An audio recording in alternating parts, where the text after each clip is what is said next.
Hey y'all, this is Stephanie of the Hardy Wrestling Podcast, and I wanted to take this time to show and send my love and condolences to the family of Tina Turner, who is the queen of rock and roll, who we did lose on yesterday due to natural causes. I wanted to take this time to talk about how amazing she was to me and how much she inspired me to have the energy to dance like a crazy person and like with freedom and to have the strength to rise above any adversities that came to stand in my way. I just wanted to come on here and say that she has been such an inspiration to me and to so many Black women and just people in general all over the world. And her voice was just the strongest and most amazing thing I've ever heard, and still am in awe of to this day. And I just wanted to pay tribute to her at this point because music is a big part of my life. Music was has been a big part of the Hardy Wrestling Podcast, and she is a part of the evolution of music as a whole. So much love to Queen Mother Anna Mae Bullock, Tina Turner. May she rest in peace, and may she continue to inspire generations of women to be free and be resilient and also be beautiful and human and flawed all at the same time. We love you. This is the Hardy Wrestling Podcast.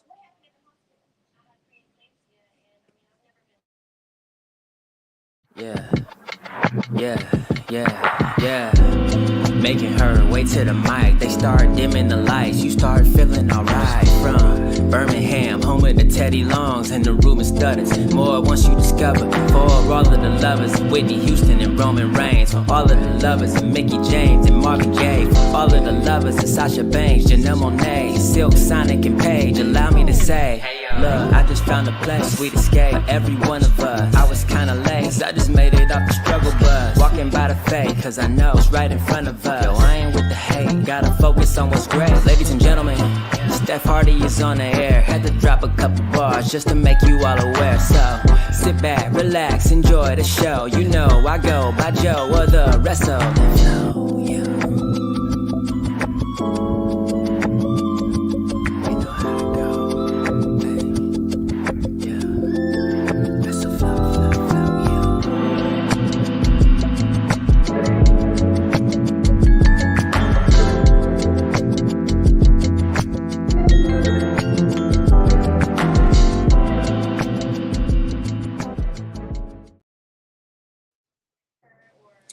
Hey y'all, welcome to the Hardy Wrestling Podcast Live Vibe. I'm your girl Stephanie Hardy. And thank you guys so much for joining me on this Thursday night where we're on the precipice of a huge wrestling week between Impact Wrestling Under Siege, Night of Champions, Battleground from NXT, as well as AEW's Double or Nothing. I am so excited for this weekend. There's so much happening this whole wrestling weekend, and I'm just so excited. And hopefully my guests will be able to pop back in pretty soon because I did have her pop out for a second to do the tribute. But either way, it's such a huge wrestling weekend, and I just want to thank all of you for supporting the show and supporting us and the brand as a whole. And there's just so much happening this weekend and so much that has already happened. And I'm just so excited to have a new special guest on the show for the 6th season of the Hardy Wrestling Podcast. You might know her as one of the most outspoken and most amazing Black women in the wrestling content creation space. She is also a commentator, and you can catch her on multiple shows, including White Noise with Drip from the Black Wrestling Podcast. But most importantly, you can catch her on her own platform on All Elite with Keeks. This is Miss Keeks. Or Kiki is what I call her, but it is so great to have you on my show. How are you? I am doing wonderful. Thank you for having me on. And I want to say your intro music is a vibe. I was over here like, and I also want to let everybody know the part where Stephanie is walking out of the ring. I recorded that when I was there. You sure did. I'm gonna say, yeah. Photo credit me. Yes. That was so much fun. Yeah, that was such a moment. Like, I love that you recorded it, and I'm so happy that I found out that you recorded it because when I needed it, I was just like, I need this, but I can't remember who recorded it. And I was just like, oh, wait, it was Kiki. And so I went back and asked you, and I was like, I did the video, and you sent it, and everything was fine. Yes. I and it was so funny, and that was the very first entrance I ever did at a wrestling event that I was working ever. Did you Like, have to cut out my back? Because I'm, yes, Stephanie! yeah. Yes, I did. Like we had to cut it out. But the sound was out on all of that whole montage. Shout out to Simon Vision Media for creating that intro, which gets compliments every time I come on and have a guest on, and I love it. And of course, shout out to Wrestle and Flow for doing the theme song. But yeah, like it was just a really cool thing to do. I wanted a theme song, and it's coalesced of everything I've done so far, and hopefully I can add more to it. But I'm just really happy that you were able to contribute to it in that way and that you got it on tape and you were just rooting for me and yelling for me the whole time. It was just like, oh my God. From the panel and everything. I was just like, because I know when Eric from Black shoot, I can't even think of the name right now, but when he posted all the pictures from that weekend and they was under like, look at Kiki just looking at that. I'm like, I was so proud of her. Yes, I was looking at her like that. Like, I knew that's right. Oh, that is But so sweet. I love seeing you. I love seeing your light shine because you doing it like your whole thing is a flex. I'm like, look at her. I love seeing you in your elements, Stephanie, like for real, for real. So, Oh, well, thank you. And I love seeing you in yours too, because of course we're here to talk about you. Everybody already knows about me on this show, but we all here to talk about you, okay? yes, So ma'am. as we get it cracking, I have to ask you, when did you fall in love with wrestling? I fell in love with wrestling. I would say I was around 5, 6 years old because my mom was a wrestling fan. So she was always watching. So I just started watching along with her. And then I started watching WWE, well, if at the time. And then, of course, I was watching WCW. So I had to choose either Nitro or it was Raw, one or the other. So being part of, being a child during the Monday Night Wars was an experience. It was fun. It was nothing like it. You had to either record one and catch that one the other day and watch one live, and that was me. So, but yeah, I would have to say around 5.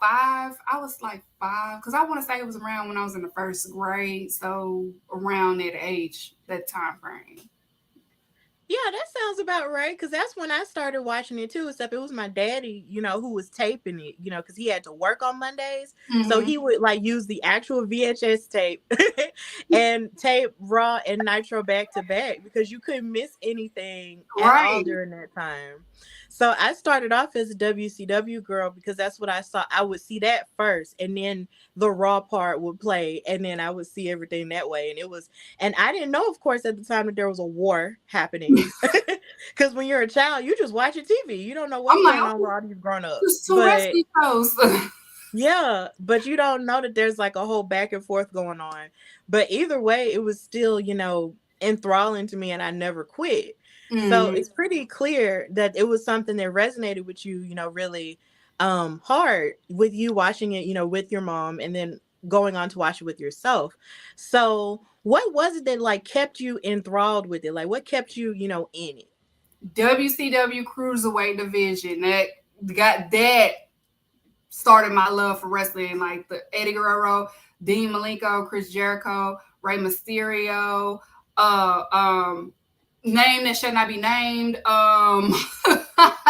Just Yeah. the whole WC like that influenced my love with lucha wrestling because that was my first time actually seeing them on TV too. So the whole WCW Cruiserweight division got my love for wrestling, and that's when I'm just like, I like this. And then of course on WWE side with the entertainment, with Stone Cold came into play, just like, oh, okay, yes, he get to beat up his boss. I like that. I like that. He's beating up his boss every Monday. The beer thing and just different things until like the whole Undertaker putting Boss Man on my granny was like, no, oh no, not in this house. Yeah. But yes, that started my love, and now I've just been loving it ever since. It's hard because they do things I'm just like, oh my God, but I still have love for it, and it just keep the innocent child in you, your inner childhood, and it just keeps it there. So I'm gonna always love wrestling, even though I don't like some of the stuff they do. I'm just always still have my love for it. Yeah, exactly. And it's funny you brought up, the WCW cruiserweight, division. And it's like in more recent years, like you don't it's like, well, not even in recent years, but kind of like in the Ruthless Aggression era and on the shows like SmackDown and stuff, like their cruiserweight division was kind of like popping off, and that used to be my favorite. And you would see so many people like Brian Kendrick and like so many others like Tajiri Yeah, and Eddie and Ray and stuff like that, and they would compete at the highest level at that point. And that was where I really found out what a cruiserweight really even was, because at the time all I knew was heavyweight, and a lot of people put a lot of emphasis on heavyweight because of course that's the bigger title. But yeah, then when you think of cruiserweight and you see the way that they move, it's like they have all these muscles and stuff, but yet they can still move really fast. And that was always entertaining for me to look at. So that's something that I feel like needs to be appreciated a whole lot more. yes, Um Now at this stage in wrestling, like I feel like the cruiserweight division in WWE in more recent years, when they had the classic, I absolutely enjoyed that. And that's how I discovered people like TJ Perkins or TJP now, and like Cedric Alexander, who I fell in love with. Like I like those are the type of that's the type of new stuff that I like to see. And when they got rid of it, my heart was broken. I was just like, so we ain't gonna do the cruiserweights no more. But I right. get it. But I totally get that that was always, a hype thing to look at back in the day, because you have the bigger names like Rey Mysterio, who's in the Hall of Fame now, and Eddie Guerrero too.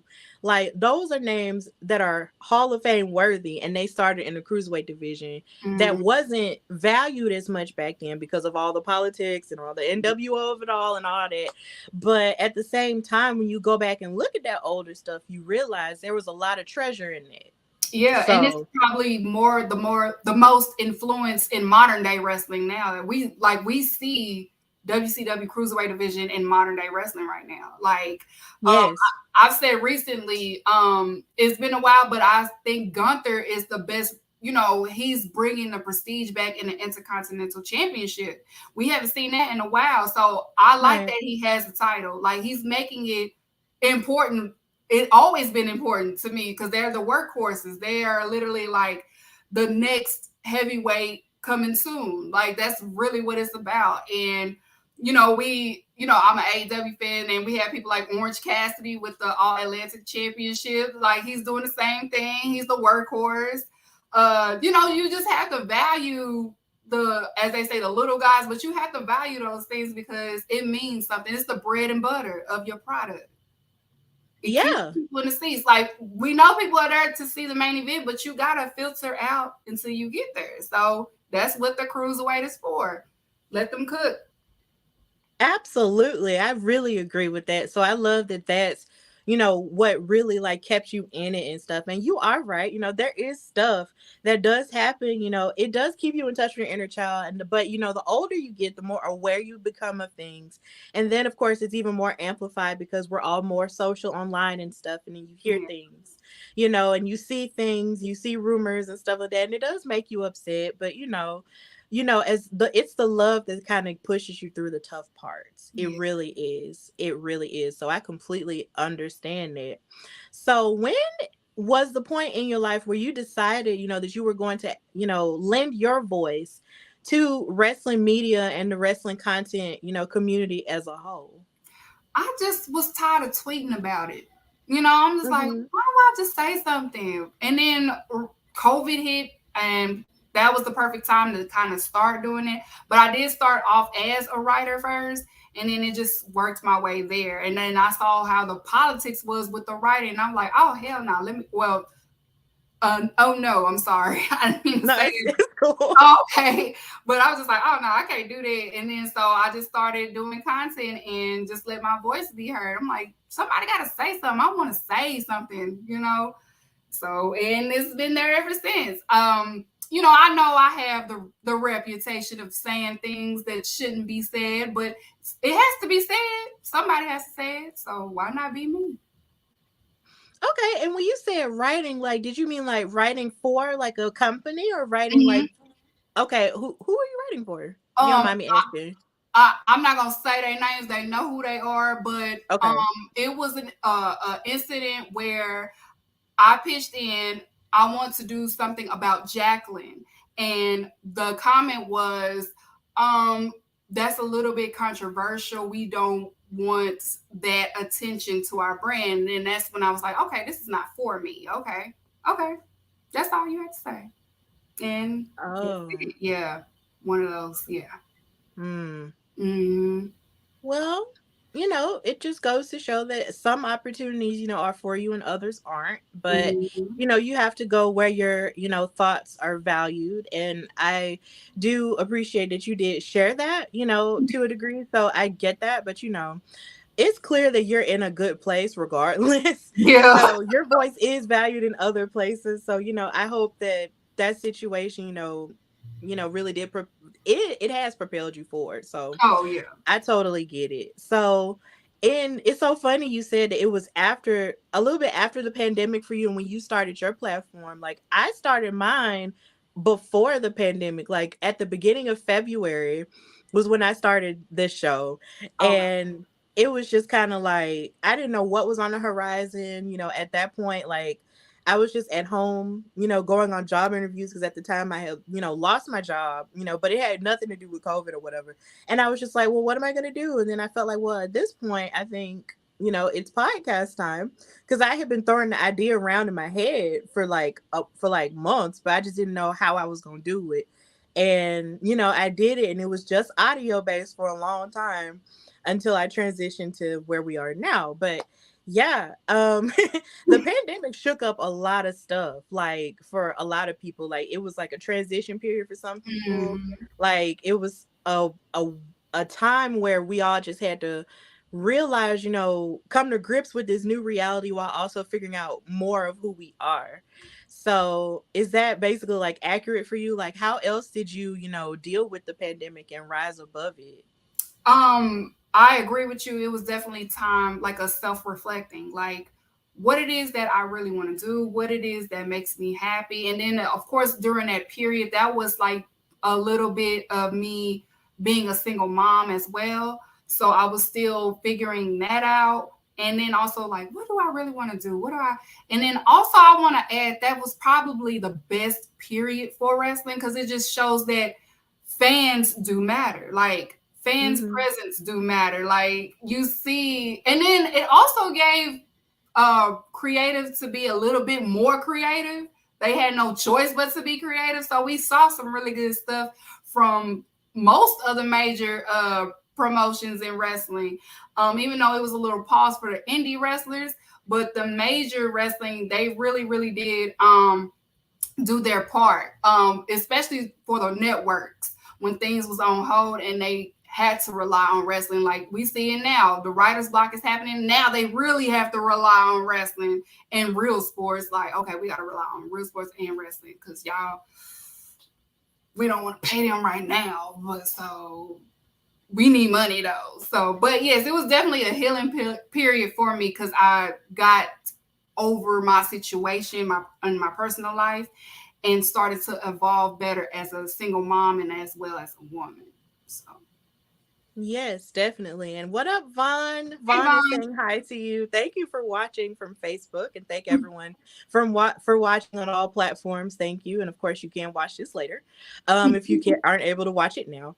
But yeah, it was just a really crazy time. But in terms of sports, though, it was just so insane to see all the sports just kind of come to an end, and everything just come to a complete stop. But wrestling kept going, and I can tell you how many interviews I've had, with wrestlers at that time over the that period that we're talking about ways in which they stayed, on top of everything, physically, mentally, and emotionally, because it was hard for them to not be able to have that level of work, anymore. Mhm. in terms of wrestling. Like it was really painful sometimes to listen to these people who, loves wrestling to their core. Like that's their bread and butter for them. And then they can't do it because there's, this disease. Of course, we couldn't control that part. Yeah. But yeah, it was just a time. But I took solace in knowing that these people were still fighting and still trying their best to make the best of the situation and getting more in their creative bag and doing promos and still practicing and still keeping their craft alive. So Yeah. I admire every person in wrestling that tried to keep that spark alive, even when stuff, kind of just came to a halt in the indies. But as far as TV was concerned, like I just remember how all the fans were like, I don't know if I can watch wrestling. There's no fans there. But in my mind, I was like, I've been watching wrestling my whole life. I'm not gonna stop. I'm Right. just not gonna stop ever.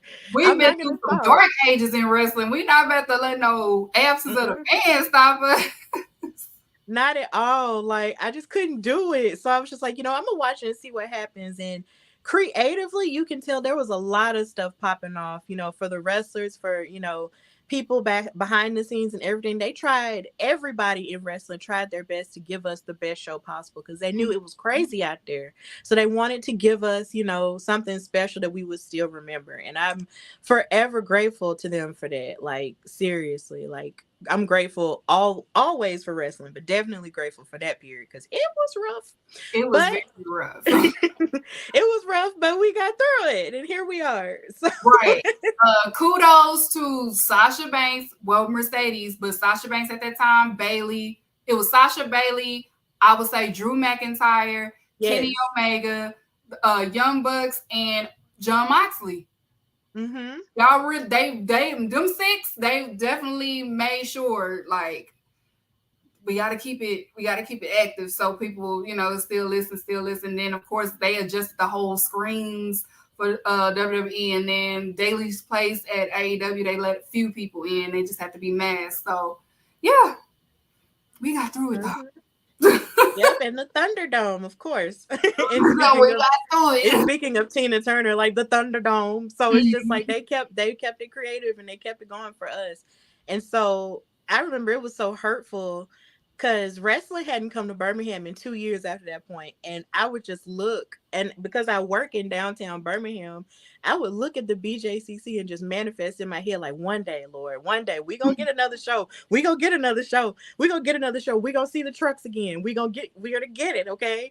And then the BJCC finally, like, we got it refurbished and everything. And when they came back, it was a party.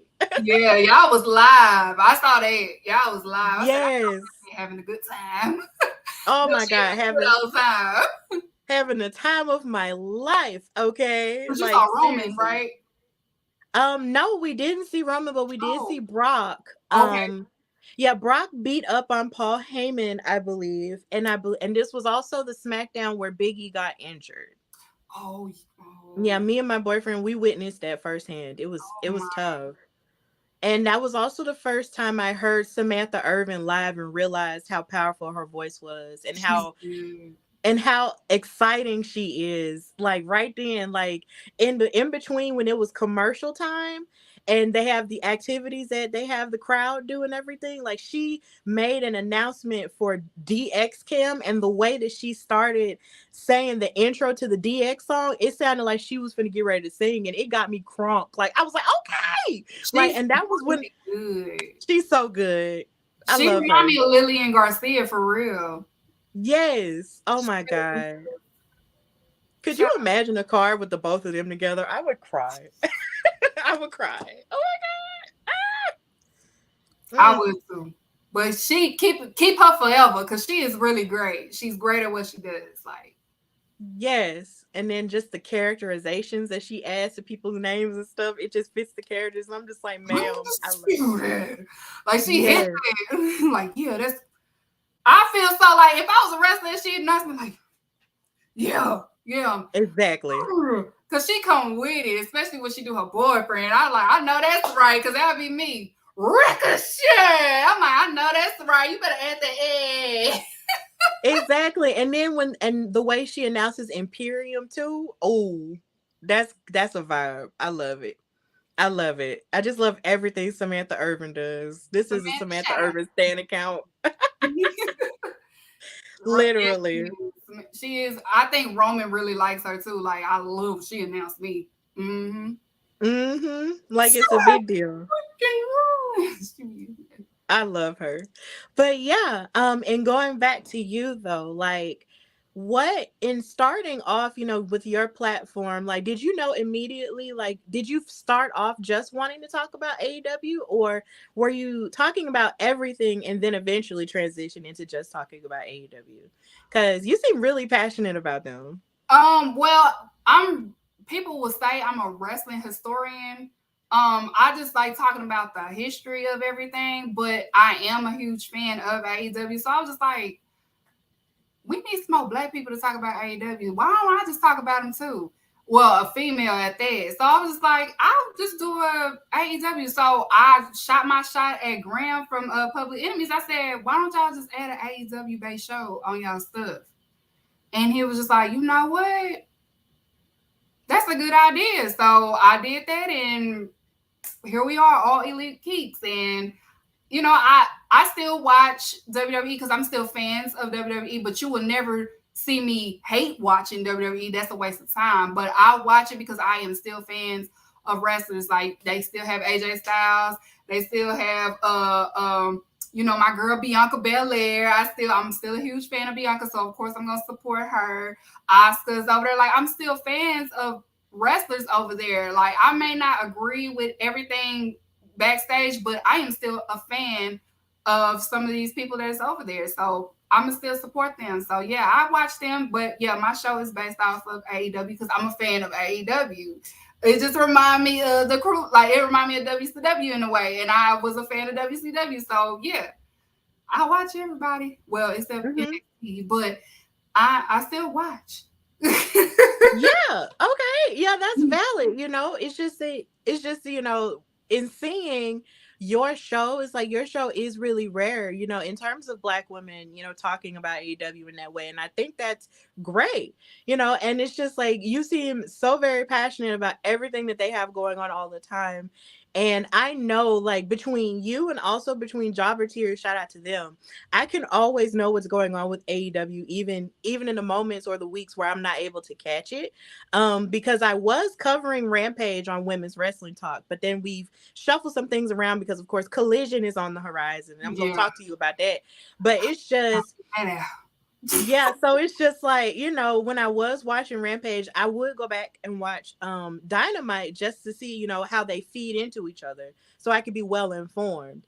But between you and Jobber Tears, I always kind of know what's going on, and the people that I do keep up with and stuff. And with AEW, the thing that I love about it is the fact that it is an alternative for people who want to be on a higher level in terms of notoriety in wrestling, but they have another option. And Yeah. for a long time there weren't that many options because WWE, bought them up and stuff like that. And it's just, for a long time there wasn't that many options outside of, Impact and TNA and the independents. And then you also threw in, Ring of Honor, which had its sort of resurgence and Yeah. stuff like that. But as in terms of a larger level, you didn't have that. And then when AEW came into existence, you had more opportunities for that. So that's the thing that I would say I love the most about AEW, is that people have another place that they want to go, and it fits more of the type of people who just want to watch something else outside of that thing. And that's okay. If you Mm. want to watch both shows or all the shows or everything and support wrestling as a collective, or you have this one show that you really love, like that's perfectly fine. So who would you say is your absolute favorite right now in AEW that's really shaking up the table? That you can't wait to see do bigger things or just doing big things right now. Besides my goal, I would say of course, I'm a huge Orange Cassidy fan. I am a Moxley fan. Brian Danielson. I love Kenny Omega. Adam Page. That's the man. I'm a fan of a lot of them, but I would say, but it's hard because I'm biased because my favorite is still over there is Jericho. Y'all know I'm a big Jericho stan, so he's over there, so that's my favorite. Yeah. And you did actually just have a stream, about Chris Jericho just now. Like, Mhm. I think that's really cool that you're still, addressing the people that you love who is your goat. And Chris Jericho, he might be a little bit crazy at times in terms of certain things that he might say that might rub people the wrong way, but you cannot deny his impact in wrestling and how he's continued to keep himself relevant, during a time in which wrestling is always evolving, but yet and still he's still relevant within wrestling, and is easily anybody in anybody's top 10 or top 5, Yeah. because he's just so good at what he does, not just character wise, but also in the ring. He was definitely one of my favorites growing up and everything. And also my boyfriends too. Like, I'll never forget when me and my boyfriend started talking, he would lose his mind over Chris Jericho's theme song. And it was just so hilarious. So that's really what made me fully appreciate him. Like, Chris Jericho is hilarious. In terms of his character work, he just continues to evolve all of the time. Like, when he retires, it's gonna be a huge deal. Check on me when that happened. Check on I'll me. That's call all you. I gotta say, y'all. Just check on me. I'll be there. Yes. I'll be there, especially if they induct him in that Hall of Fame. I'm gonna be right there Oh with my god. tears. I'm like, oh my god, because if people don't know, I stopped watching WCW when he left. So I everywhere he went, I went too. Basically, Hmm. I followed the wrestler. I So I understand that. understand. So I understand the crew, the Mercedes Monet fans. I understand what y'all did because I did the same thing. That was me when he joined New Japan. I was like, "What's going on over here?" So y'all help me. What am I learning? Because I know he gonna be over there. That was me, so I got it. Exactly. You see this flag in the background. Like, that's been my life. When Mercedes and Trinity left, I was like, look, wherever they go, I'm gonna watch it. So it's Trinity's on Impact, I'm watching that. Mercedes is on New Japan and Stardom, I'm watching that. Right. And it's just, and creating content out of that. So, I completely get the idea of following a wrestler. Because it used to be back in the day when, of course, when you're a kid, you're just doing whatever you can and you're just watching the wrestling that's most accessible to you. So usually when your favorite wrestler would leave WWE or anywhere else, you just wouldn't see them anymore until years later, and then they pop back up in WWE. But now everything is more accessible now, and you can watch wrestling anywhere and everywhere. So if your favorite wrestler leaves, that doesn't have to be the end, and I'm so glad that that's the case. Oh my god, I'm so happy that that's the case, and that you can have an open mind and expose yourself to new things, because I had never really watched Japanese women's wrestling like that, before. And now with Mercedes being there, and then also with one of the women being number 1 on the women's 150 in PWI, that made me want to pay it more attention and actually expand my palette a little bit more. And I'm glad that stuff like that is happening now. It's With cool. because I know for me, I have a friend named Mika because that's who I started doing content with at first, and then he was just like, "Go ahead and do it on your own," because I don't care to be talking every week. But he's a big New Japan and Stardom and all, and Noah, Yeah, Noah. yeah, Noah wrestling. Yeah, those I names. asked him, I'm just like, is this person good? Who is this? And he'll give me the whole rundown. So I have somebody to help me with that because I only keep up with New Japan when it gets around the tournament and also around Wrestle Kingdom when they have AEW wrestlers that's on there, and if it's part of a Mhm. storyline that's heading towards Forbidden Door, that's when I just keep up like, okay, so I can make sure I know how it's going to go, so that way I can keep on my toes with my show. Like, this is happening because this happened and this happened. So Mhm. Yeah, absolutely. Like, it's really good to be able to expand what you know in terms of wrestling. It's still the thing that you love, but it's a different sort of like it's like wrestling is a tree, and all of the wrestling promotions and all the different types of wrestling are all branches and twigs. And then when it branches out, you realize it's just a really nice big tree. I don't know why I'm using this, but either way, you get the point. yeah, some Yeah. have more leaves on the branches than others. Yeah, and some have fruit, but either way, you have you a good garden, and wrestling is a garden. Mm-hmm. Oh my gosh, I was not expecting to use like botany in this thing, but here we are. It's funny.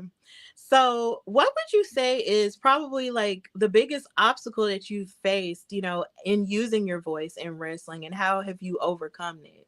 Oh man, where do I start?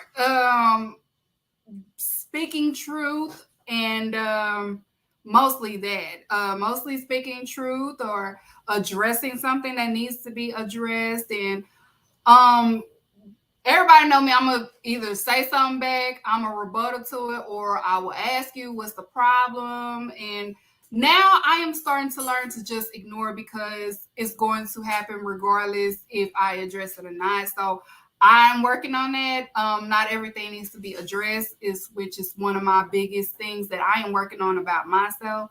But also I just don't want to always be too silent, because when you too silent, I think it's okay to continue to do it. So Right. that's just been one of my obstacles, is to know what to react to and know what not to react to. But yeah, like Vaughn said, I'm just a straight shooter. I'm gonna just say it. Like, I know people want to say it, and I understand, why you can't say it. So I'm gonna say it. Mm-hmm. So that's just one of my obstacles, just to know when to react or when to ignore and not to give in sometimes. Because some people want my reaction. I'm learning that people love that. Like, I want to get that out of her. So I'm just learning to not address everything. So. Yeah. Like, I understand that you have to have that spirit of discernment, because, wrestling, as beautiful as it is, with the advent of social media and stuff, people kind of just come out and say things and sort of just put stuff out there, and then they, just say it, and it can make you upset to the point to where you do want to say something, but you do also have to choose your battles. And Mhm.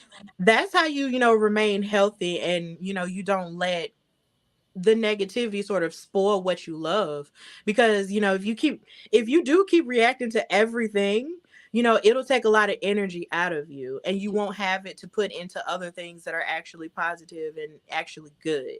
So I am glad that you are learning that, but everybody's learning that. Like, every human has had to do that, a lot of different times. Like, well, should I react to this, should I not react to this, am I reacting enough? Like, should I, it's hard, because you want to show people that you are not to be messed with, but at the same time, you don't want to necessarily like fight so hard that it's draining you either. So you do have to have discernment, and we're all learning that, and it can be hard, but at least, you know that you are willing to put in the work to Right. keep, doing better. So yeah, I'm glad that that's your journey, and that, you are learning it, and that's a good thing. In Blackfist, he's saying hello, hello. Thank Hey, you for watching on YouTube. hey, Blackfist. And then Yeah. my daughter in the background, she's under the table. I don't know what she's doing. It's okay. It's okay. We love the kids here. I It's don't fine. know what she's doing. It's okay. So, how would you say, what are some things that you do outside of wrestling?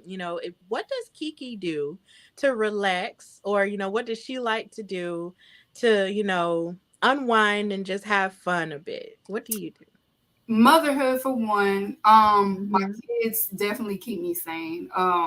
Being involved, they love going to the park. We have our movie nights and stuff like that. If y'all follow my TikTok and Instagram, I post what we do most of the time, and we're always outside. So I like doing things, like I always take myself to the movies. When I was married, I used to do it all the time with him, but I do it with myself sometimes. Just a self date. I take myself out to eat, get a glass of wine here and there, or hang out with my friends, because those stuff is healthy to keep you balanced. You want to not always everything is wrestling, everything is social media. So I always make sure I go outside and touch grass, as they say. Yes, definitely. And I love, of course, we're friends, on social media. And I just love seeing you be a mother, because it's just like, because I'm not a mom myself, but I hold my mom in really high regard. And it's just like, I love her so much. So whenever I see mothers, doing the dang thing, especially, whether it's with a partner or without a partner. I still think it's the most beautiful thing on the planet. And I just love how you love on your children. It is such a blessing to see, that you're doing it. And I love children myself. So it's just like, your kids are beautiful and they look just like you. And it's just like, oh my God, like, it's just the sweetest thing. And it just makes my heart swell. And then on top of that, you balance everything. And I know it can't be easy, but you still press forward and do it anyway. And I love that you still take care of yourself in that as well. Like, you do have to date yourself, because I know what I like to do sometimes. I like to like go to Barnes and Noble and just disappear in books and magazines. Or I like going to the grocery store, because for some reason that's something that I do love to do for self-care. And I did used to go to the movies by myself too, but somehow or another that I kind of stopped that, and I feel like I need to do that again. But yeah, self-care is absolutely important. And then I also like to just watch reruns of Girlfriends over and over again. I'm a repeat watcher. Man, I'm a repeat watcher. Rewatching it as an adult, I'm just like, these girls really just didn't like each other like that. Why was they girl in the first place? Don't get me started. Oh man. No, It's funny. started.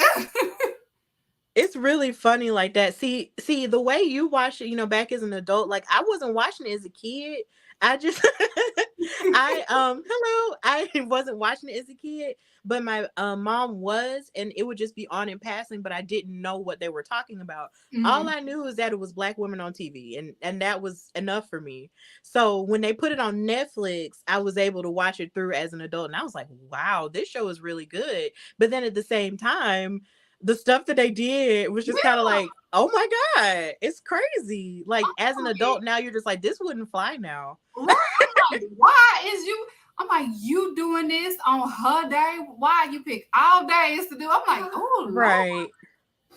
Right. Like, it was issues. And then on top of that, I feel like it was just issues that they would spill on each other because they didn't ever really check themselves within with that self-care. Like, really, honestly, a lot of those issues could have been solved if they went to therapy, if I'm being completely honest. But back then, they weren't having the conversation of therapy back then in our community.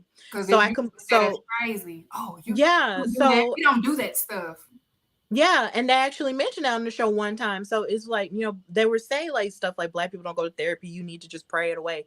But now, if it was on now, then they would definitely have to continue with therapy and just keep it going. Right. But yeah, like Girlfriends is still, a A1 show to me. So I still watch that to relax and just to laugh at it. So I mean, it's whatever. Or I watch the Parkers, just for fun. Oh yeah. Like, I just rewatch stuff over and over again. It's crazy. But yeah, that's just my thing that I like to do to relax and stuff. So, let's just talk about wrestling a little bit more. How would you say you feel about the state of wrestling and what's great about it and what could be improved upon? I would say the state of wrestling, this is the first time in a long time it's been fun, like on both ends. Like, yes, we have lows on both ends that needs to be worked on, but it was a point that we saw the WrestleMania main event was Jack Swagger and oh my gosh, Alberto Del Rio. Yeah. Main event, we was in the trenches. We was in the trenches in wrestling. So we in a fun period right now. Like, even with the alternative, it's just making it fun. Like, they are subliminally keeping on each other's toes. So it's good for the fans overall. Like, they did this, so we need to do this. They did this, so we need to do this. So everybody is kind of winning. So it's fun. Everything is fun. We haven't had fun in a long time. So it's at a good state. Like, of course things need to be worked set in the mud. Or it's not in the mud, but it's it's fun. Of course, social media. Now, I would say social media, it can make it not fun with social media at times because of the fans, and now that fans have voices and it's insufferable at times. But I could say we're in a fun period in wrestling because we was in the Mhm. trenches before. So I'm grateful of what I'm getting right now because we was looking at Alberto Del Rio and Jack Swagger. That was the main event for WrestleMania. Yeah, kids, we was in the trenches. Oh man, it's so funny you said that. Like that, I've watched so much wrestling over the years. I can't even. I couldn't even. I completely forgot that that had happened. Like, oh my god, that really did happen at one point. But yeah, it's just so funny how people would say, that back then during that period, that was kind of like a in the mud period. But for me, I guess because back then I was just kind of still watching it. I really just didn't. I Realize didn't really see it. I didn't see it that way because I was just always watching. I was like, okay, Jack Swagger finna fight out under the real. Here we go, you know. But to a lot of people back then, it was just like, okay, this was not the best. And then I guess this is where I would have to go back and look at it just to see. But yeah, like yeah, it's funny to hear other people's, perspectives on how wrestling was back then. But to me, I was just like, okay, here we are. This is what they're presenting, and this is just me accepting it. But yeah, to a lot of people, it wasn't exactly the best. That's just like how when I got older, I started and interacting more with the internet wrestling community. That was how I learned that people don't like WrestleMania 27. But it's awkward to me because I actually went to that with my dad and my sister, and I had the best time. And I was 17 back then, so I was just having fun and just enjoying the last wrestling event I was going to before I went to school. And I was just there, and I was just happy to be there. We were in Atlanta. It was my first time, whatever. But then I get online years later, and everybody was like, "This is the worst WrestleMania ever," and I'm just like, that's just like last year. They was like, "Oh, that WrestleMania last year was terrible in Dallas," and I was like, "Dang, I had "No, it fun though." wasn't." I said I had fun. Maybe The because I was WrestleMania in drinking, but I Dallas was had fun. great. I had fun. Now the main event, that's a different story, but I had fun. Yeah, I did too. I enjoyed it. You had Sammy in the Jackass match with, Johnny Knoxville, excuse me. Like you had Bianca and Becky. I mean, that match was fantastic and that build up was Mm-hmm. great. And her entrance, I still watch to this day. I mean, come on, like it was not like the WrestleMania in Texas, I really enjoyed it. Like I wish I could have gone to that one because that one was fun. But this one this year was great too. Like being in California was a vibe. I I know loved you it. had a good time. I saw the pictures. I said, "Look at her." Oh Are you my going to god, I had Philly? so much fun. Huh? You going to the Philly? I'm gonna try. Okay, cause I'll be there. Okay. I've been voluntold. So I've been voluntold. So I'm more than sure somehow or another it's gonna happen. And I am excited because I've never been to Philadelphia. Like so that would be a very interesting experience. Like really the furthest up north I've ever been to was New York. Yo, we had a blast in New York. Yeah, we did. And yes, Vaughn, I have been voluntold. That you volunteered, where someone said, "Do you want to?" But then they say, "Yeah, you're coming." Like that's how it was. Yeah, you going? And I'm gonna be there, so you going? yeah, Drip is saying like things can age poorly in wrestling, but some things age like fine wine as well. Yes, you are absolutely right. You really are right about that. Like some things can, age out a bit, a lot. But then, some stuff does, get better. And Vaughn Wilkins did not tell me in LA. It was actually Mimi from Black Wrestling. She voluntold me. But it was in love, because I love her, so it's okay. So yeah. Kiki doing the mom thing. I'm sorry. She trying to work the microwave to warm up her pizza, and she's not getting it. I'm sorry, y'all. No, you're good. You're absolutely fine. I get it. So what would you say is doing the mom thing again? I love it. What would you say is something, how do you feel about the state of women's wrestling as a whole? And what's good about it and what could be better about it? Because I do, in my mind, I do have to separate it. Like, what is the best thing and what could be improved upon in women's wrestling to you? I do love that we finally have a black woman, two of them that are in this long reigns with their belt and they're being displayed, in a platform and being, we have that. But we still have a lot of work to do with women's wrestling. More time, more creativity. It's time to put Black women in that creative room when it comes to women's wrestling.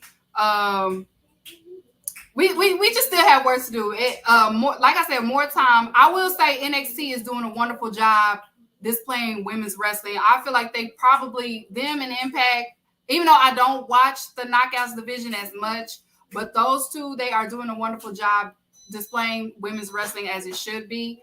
They're getting more screen time, in ring time, and they are just being looked at as superstars. I know people joke about NXT being goofy and stuff like that, but what they're doing with women's wrestling, we're not seeing it even in AEW or in WWE. So I can say that.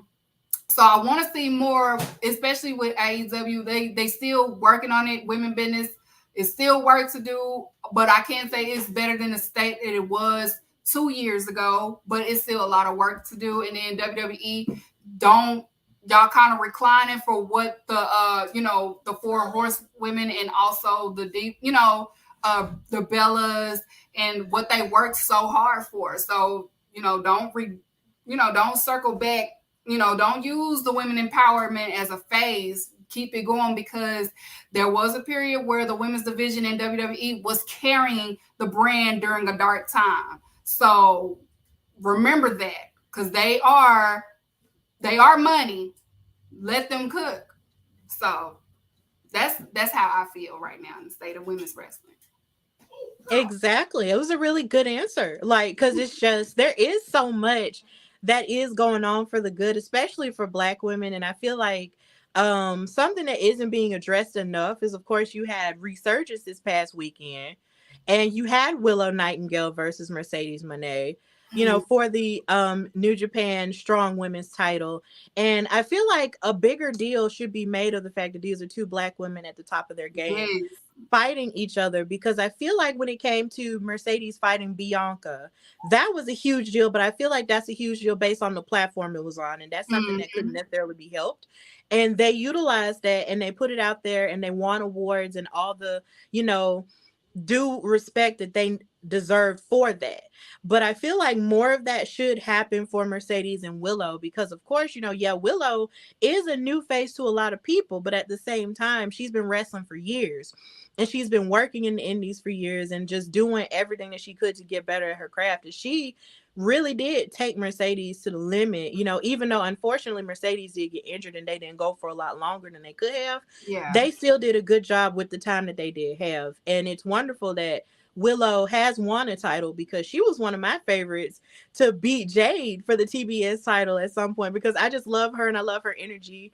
And I'm so happy that I got to meet her last year for Black Girl Magic and call Yeah. her action. So to see where she is now, it's just a beautiful thing. But I feel like more of a bigger deal should be made out of that.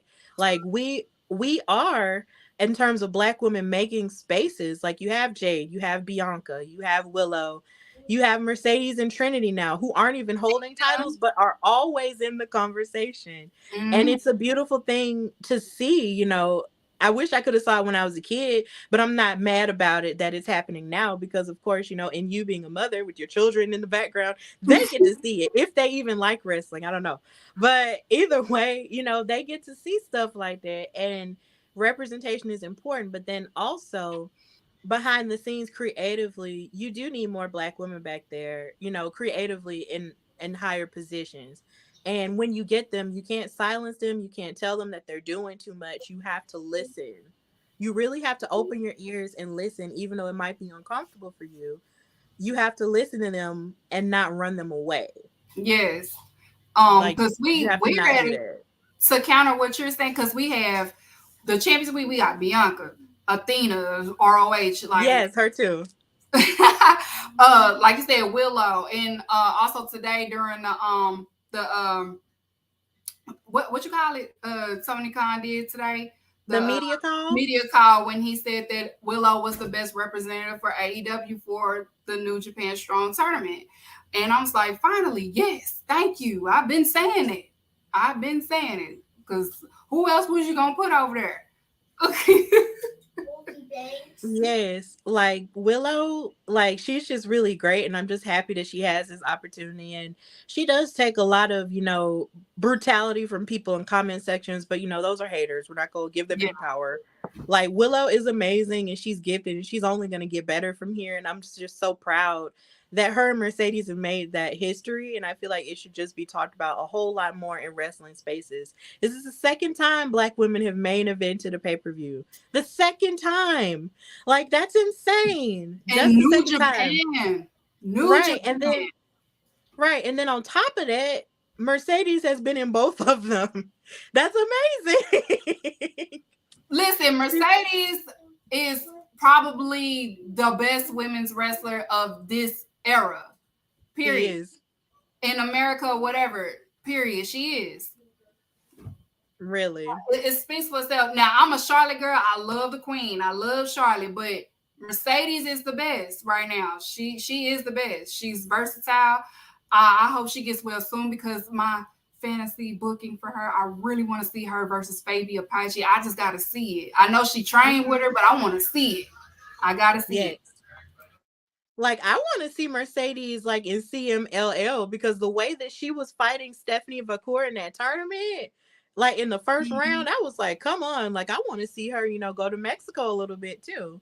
So I do hope she does get better, but she is definitely my GOAT. And I've said that ad nauseum on this show. If I talk any more about how much of a GOAT she is, I feel like people will stop listening to me. So like literally, like I have a whole series about every match she's done so far. So I can't, if I go any more into it, folks might get sick of me. So just let me not. But either way, I completely understand. Like we are shaking the table, and I'm so proud of us. Yeah. And there's still so much more that we have, to give. So there's a big week. We got a big weekend coming up in terms of wrestling. Mm-hmm. Like tomorrow we have Under Siege and Impact. We have Night of Champions, which will technically be in the daytime for us, but you get it. Night of Champions. And then we also have Double or Nothing on AEW. Then we also have NXT Battleground. So with all of that being said, what are you the most excited about to see this weekend? You already know it's Double or Nothing. Like I said on my show, my GOAT is going to be on his 49th pay-per-view headlining his careers. And of course, it's against Adam Cole. Adam Cole ain't mind his business, so he gonna get beat up. So Adam Cole, baby. But yes, I'm looking forward to Double or Nothing. But I'm also looking forward to Night of Champions because Bianca and Asuka, they are really good. They have good chemistry in the ring, and I am ready to see that. Who else is on that card? And I saw you do have AJ and Seth Rollins in the tournament for the World Heavyweight title. Yes, I want to see that. And then of course, is it Roman Reigns in the tag match? Yes, it's Roman and Solo versus Sammy and Kevin. Yeah, so I'm looking forward to that. So yeah, it's gonna be some good wrestling this weekend. Memorial Day. Nobody ain't gotta work on Monday. Turn up wrestling. Absolutely. Like it's gonna be fun because usually AEW, their events can be a bit lengthy, but and it hurts, because you got to go to work the next day. But this time, it's on Memorial Day, so you can go to sleep, after it goes off and everything. But I am excited to see Jade versus Taya again. Oh yeah. I'm sorry. Oh, I forgot about that. I am so excited to see that. Like I want to know if Jay really is going to win this time because it seems like Taya, since the suspension's been lifted, the ban's been lifted off of Valhalla, like I'm on the road to Valhalla anyway. Like I'm excited to see how it turns out. And I want Jade to possibly cosplay as Tina Turner. I put that picture out there today. Yes, I saw that. That would be dope. But I mean, she doesn't have to do it, of course. She doesn't have to do it, of course. Like it's her choice ultimately. But if she did it, I would die. But either way, I'm excited to see that. She called it. Oh my God, give me my credit. I would die. But she doesn't have to. If she decides, to do it, it's fine. But if not, then that's fine too. But she's done a lot with that title, so I'm really happy for her. Mm-hmm. And to see her in other spaces where you normally wouldn't see people talking about wrestling, like she was at a some type of session involving AT&T Dream in Black. So I love seeing her in other spaces talking about wrestling like that, like with Essence Magazine and stuff like that. So that's That really Mary J. good for Blige, her. it was that Mary J. Blige event. She has it in Atlanta, I think. Oh, Cause okay. I want to go. I was like, that's on my bucket list. I think this is her second year doing it. It's like a big thing for actresses, women in content, things like that. I'm just like, I gotta look more into it because maybe we could be like, look, Yeah, that would be some amazing black for women us. can do wrestling. We can do like a little panel there. Yes, absolutely. I would love that. That would be amazing. Like, Hmm. I'm really excited with everything going on this weekend. There's lots of crazy stuff happening. I'm also excited about Trinity and Giselle Shaw. I'm Oh really yeah. pumped about that. Like, that's gonna be really good. So it's just a lot of exciting things happening. So, before I let you go, I do have one more question for you. Yes, Actually, two. ma'am. Who is your favorite wrestler from Texas? Because you are the queen of Texas, okay? You rep Texas down. So who is your favorite wrestler from Texas? Mm. She not from Texas, baby. She said Sasha Banks. Oh. He's not from Texas either. Stone Cold. Um, Yeah, and then indie wise is definitely Bounty Keith. You got yeah. That's yeah. But Stone Cold and also Jackie, Miss Jackie. She from out here. Jackie is as well. So Jackie and Stone Cold, them two. yeah, that's a really solid fave. Like, I love that. Like, that is a really solid top three from Texas because it's just, yeah. Like, that's just really great. Like, when you think of wrestling in Texas, you think of Stone Cold Steve Austin. Like, have you been to the Sportatorium? When I was a kid when they tore down because nobody would buy the property, and they decided to make it into a parking lot of this because we do bull riding, so they tore it down to make it a parking lot. And it was around 2000. I had to be like 7 or 8 when they tore it down. But my mom, yes, because in Dallas you do not talk bad about the Von Erichs. The Von Erichs, Exactly.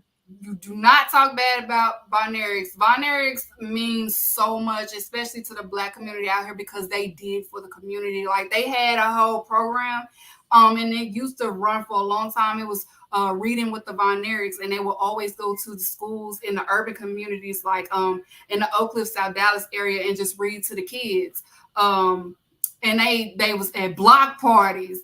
Like you look up and you see the Von Erichs at a block party, a bunch of always like they was always outside, and they always did for the community. Like Black kids got in for free at the Sportatorium and all of that. Like they meant so much to everybody out there. So it was just so the tragedy of them. But even my mom to this day, you cannot say nothing bad about the Von Erichs. They do not play about the Von Erichs to this day. So my mom was like, they better get this series right.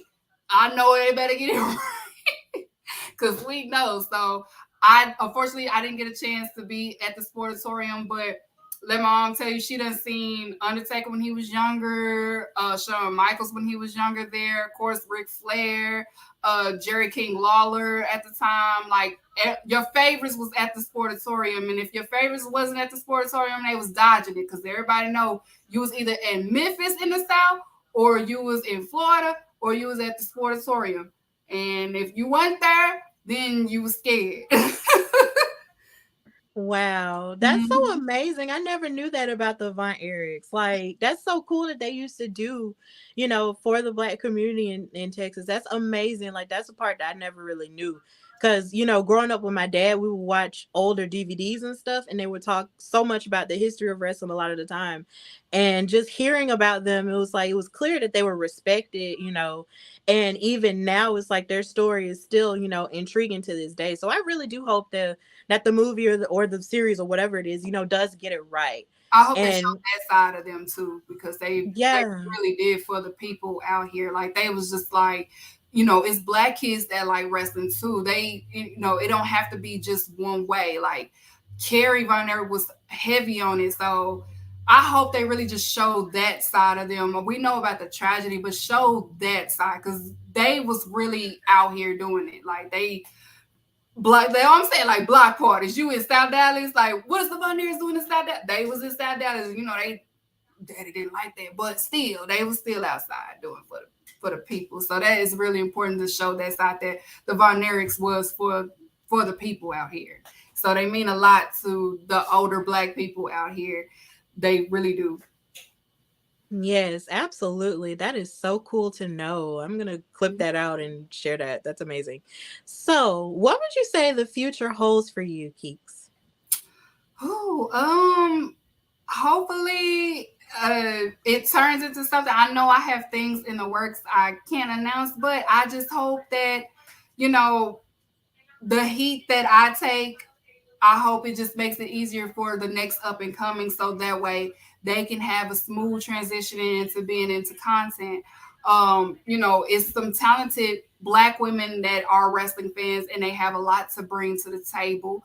And if I take the punching bags and all that to make a smooth path for the next people, then I will do that because we're just as talented as the other people out there. It's different variations of us with different personalities, with information and things like that. So that's all I just want, not even for me. I just want to see more of us getting the respect that we deserve. I just want to see more of us and, behind the scenes, even in these major promotions. I want to see more of us. So whatever it needs to be done to have that happen, it needs to happen. So that's what I want to see. If it's a way that I can be a part of that, I would love to be a part of that. Absolutely. Well, Kiki, it was so great to have you on the Hardy Wrestling Podcast. Like, I love your content and I love your passion. And I absolutely love the fact that, you and I have met each other and have worked together on Katrina's panel, of course, the Women of Color in Wrestling panel. And we met each other in New York for Black Wrestle Fest and all of that. And Doing I'm just so, yeah, I'm just so happy we've. I'm just so happy we've connected, and I do consider you a sister in this thing. And I know that you will always have my back, and I'll always have yours. always. So yes, so I'm just so happy we have our sisterhood, and it's just a great thing. So just tell everybody where they can find and follow you, and You what you have going on. Of Okay, course. I'm sorry.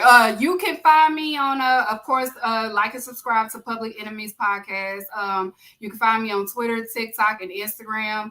Now I can't remember my TikTok name off the top, but on Twitter, it's AllEliteKeeks. Also on Instagram, it's the same. TikTok is AEKeeks1. I think it's something like that. So yes, but if you want to see where my ad is, you can just follow Public Enemies, and they always retweet me, and they have me on the bios and things like that. So that's where you can catch me on Mondays on live. Of course, I run the same time around Raw, but it's okay. Y'all can put Raw on mute and still listen, or you can put me on mute and watch Raw, because I know the goal is for me, honestly. If you don't watch AEW, at least you can listen to my show to keep up of what's going on with All Elite. What's going on with AEW. That's all I'm bringing to the table for people that don't watch because you just but you're in content and you got to see what's going on. That's what I'm here for. So. Absolutely. Then you're gonna have more content because Collision's coming up, and then are you gonna have, I guess this is a bonus question, are you gonna have like 2 shows a week or 1 show a week, or like you do, or what? How are you gonna figure that out? I'm still trying to figure it out. I'm still trying to figure it out. No, I'm not crying, baby. I'm sorry. I'm still trying to figure it out. Yes, but I trust that you will, though, because I mean that's great for them that they have a 3rd show and a 3rd, brand. But it is kind of crazy though, because a part of me was like, first of all, WoW comes on Saturdays too, so it's just kind of like, but it'll be fine. It'll be fine. It's gonna be fine. WoW for the first time. I saw it come on. I don't know if it was like a rerun or something, but I caught it yesterday, and I was just watching. I was like, Vice City got. Wow, okay, I can start watching this because I like what I saw. It was some girl. She has a gimmick where she's like a skater. Oh wow. And Yeah, that's Foxy Fierce. I like her. I like Yeah. her. She's good and she's pretty. I like her. I want Yeah, to we support her. Yeah, we interviewed her on Women's Wrestling Talk for Black History Month. She's such a, nice person. Like I loved interviewing her. She's from Washington D.C. Okay. Like she is really an amazing wrestler and I love WoW so much and I love covering it cuz it's an all-female show and it's just like, Yeah, yes. Like I it's a like really good show. I I like like it. that. It's I'm just really like, cool. so it comes on live every Saturdays. Well, no. Well, it comes on different times for different people in different areas. Like in Alabama, for me, it comes on at 6 p.m. Uh-huh. Um, but then you'd have to go on their website to figure out where it comes on for you. Like you just type in the zip code and then they'll show you what channels it come on. Okay, because I'm gonna start watching because I like what I saw. It bless you, baby. I like what I saw. All right, good. So now we're really finished with our time together. It's so funny. But yeah, you can follow me and watch me, of course, on Instagram and Twitter at Queen Steph Hardy. Listen to the show everywhere you get your podcast, audio wise, and also watch the videos on the YouTube channel, The Hardy Wrestling Podcast, and just continue to support the brand. And of course, you can catch me on Women's Wrestling Talk, the number one women's wrestling show on the planet, on Mondays for the Wow Superheroes After Show with Katrina Blake and Emily May Heller, as well as on the SmackDown After Show with Dreon Santana, our editor in chief. So until next time, this has been the Hardy Wrestling Podcast with me and Miss Keeks. And until next time, bye, y'all.